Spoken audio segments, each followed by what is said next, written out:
Hey guys, wanna know how to use Kotlin inside IntelliJ? Well, in this video, I'm going to show you how to do it. It's super simple and easy, so let's get straight to it.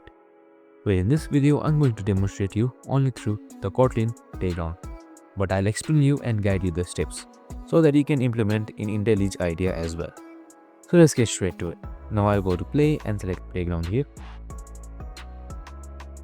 Now, first of all, what you need to do is you need to create a regular Java project in IntelliJ and then go to Tools, Kotlin, Configure Kotlin in Project and select JVM. IntelliJ will handle everything, adding the Kotlin plugin and setting up Gradle or Kotlin runtime. After that, just create a new Kotlin file and write your Kotlin code just like this. And after that, you can even call Kotlin from Java and vice versa. Both languages work together seamlessly. This means you can slowly migrate Java projects to Kotlin or write new modules in Kotlin directly. And that's it. Kotlin is added to IntelliJ IDEA. I hope this video helped.